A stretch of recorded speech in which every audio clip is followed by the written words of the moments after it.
ng My SSS card sa ating online account. So, tingnan nyo po, ito po yung mga step-by-step procedures. Okay? Mag-login ka muna sa iyong My SSS account sa SSS website, www.sss.gov.ph. Siyempre, hingan po tayo dito ng one-time PIN or kung meron po kayong TOTP na ginagamit, login lang po natin ang ating online account. Okay, user ID and password. Okay, kapag nakapag-login ka na, punta ka lang dyan sa services menu. Ayan. At lalabas sa pinakababa po ng portion na yan, yung My SSS card. Ayan. Okay? Next step. So, ito na po yung makikita nyo sa screen. Meron po tayo makikita dyan na 1, 2, 3, 4, 5. 5 steps sa application. Sa step 1, ipapareview po sa inyo ang inyong contact information na registered sa SSS.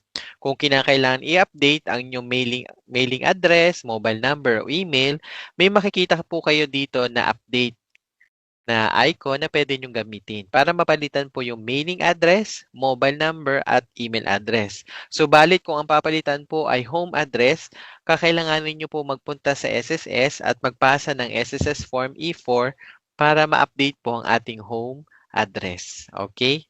And then, proceed lang po natin kung tama naman lahat ng detalye na nakikita nyo sa inyong screen.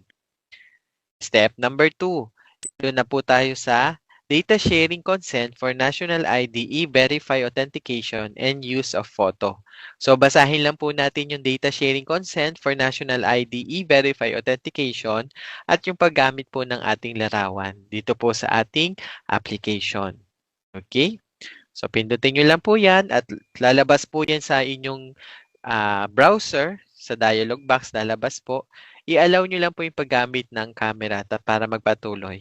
And then, kukuha po kayo ng live selfie by clicking the Start Liveness. Okay lang po kung meron kayong hijab. Ayan, sa mga Muslim brothers and sisters po natin. Ayan, so pwede nyo po yan gamitin dito para po magkaroon po tayo ng liveness check.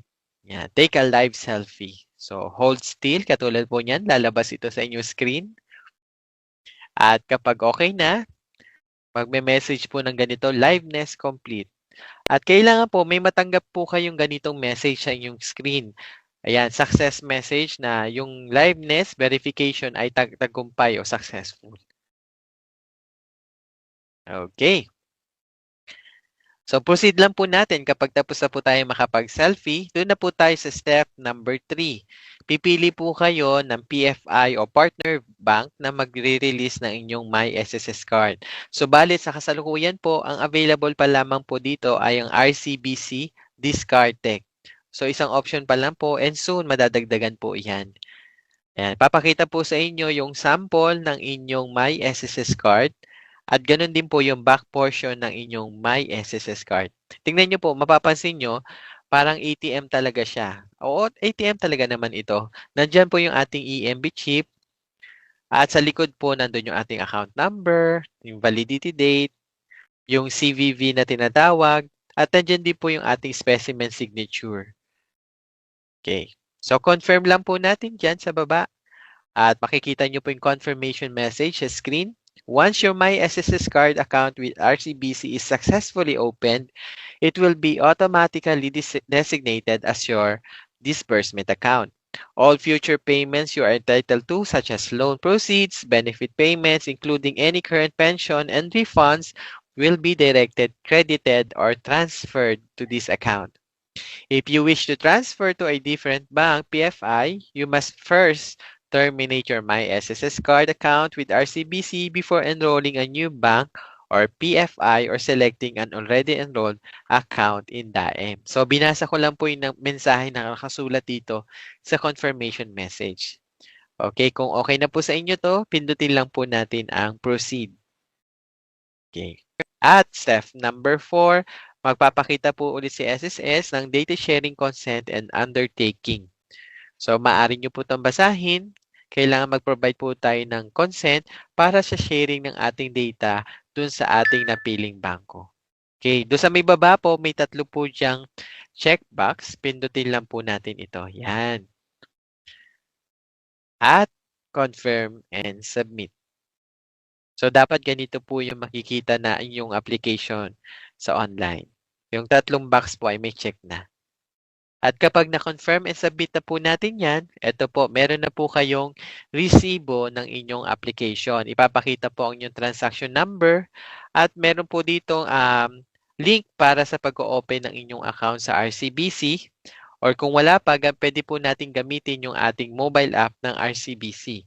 So meron din dalawang reminders na ipapakita dito. You need to complete and pass the account opening procedures ng inyong napiling PFI or participating bank para matapos po yung ating My SSS card application. Maaari nyo rin basahin po yung procedure sa pag-open ng RCBC dyan sa link na ipinrovide sa mismong transaction details na makikita nyo rito. Okay, at sa mga ibang katanungan, kita nyo po, meron pong nakaprovide naman dyan na email address ng SSS at ang aming SSS hotline number. Pindutin lang po yung done. Okay? Ngayon, kapag nakapag-apply na po tayo sa SSS website ng ating My SSS card, ang susunod po nating step ay mag-open na po tayo ng Discartech app. Ang Discartech po ay application ng RCBC para sa pag-open ng inyong account. So, paano ba ito? So, una sa lahat, kailangan muna nating i-download at i-install ang Discartech app na available sa Google Play or Apple App Store sa mga app stores po natin. Click nyo lang po yung message, yung button na gumawa ng Discartech account, then gamitin ng SSS reference number. So, pindutin nyo lang po yan, yung may gumawa ng Discartech account. And then, yung pinakababa po ang pipiliin po ninyo. Gamitin ng SSS reference number. Okay. Saan po makikita yung reference number? Doon po sa transaction receipt na natanggap nyo po nung natapos yung inyong My SSS card application sa SSS website account.